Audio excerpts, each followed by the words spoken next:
वो बोलती है ननु ब्रह्मन् भगवतः सखा साक्षात् श्रियपतिः ब्रह्मण्यश्च शरण्यश्च भगवान सात्वतर्षभः। बोलती है प्रभु मैंने आपसे ही सुना है कि आपके एक सखा हैं, आपसे ही मैंने सुना है कि आपके एक सखा हैं। और सखा शब्द का प्रयोग करती है, संस्कृत में 4 शब्द आते हैं, बंधु मित्र सुहृद सखा। तो आचार्य कहते हैं इन सब की जो मित्रता है ये अलग अलग स्तर की है। जो सबसे बहुत ही नीचे स्तर की मित्रता होती है उसको बंधु कहते हैं। एक ही पड़ोस में जन्म लिया, मित्रता हो गई। एक ही साथ दफ्तर में काम करते हैं तो पहचान हो गई। कभी किसी ने ड्रॉप कर दिया किसी को गाड़ी में, कभी किसी ने कर दिया, है ना, तो उसको बंधु कहते हैं। वो मित्रता वास्तविकता में मित्रता नहीं है, वो ऐसे आपने मेरे लिए काम किया हम आपके लिए काम कर देंगे।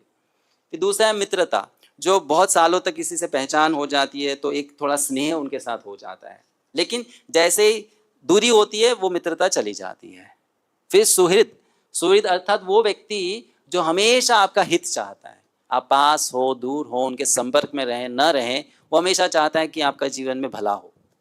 और फिर अंत में है सखा। सखा का अर्थ क्या होता है? सखा का अर्थ ये होता है कि उसके सामने आपको कुछ और बनने की आवश्यकता नहीं होती, आप जैसे हैं।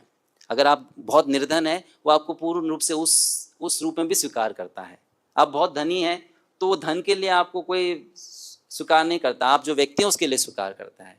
मतलब उसको आपके बाहरी जीवन से कुछ फर्क नहीं पड़ता, है ना, और आप उनके साथ हमेशा जैसे हैं वैसे रह सकते हैं। तो वह सखा मतलब बहुत ही हृदय का संबंध।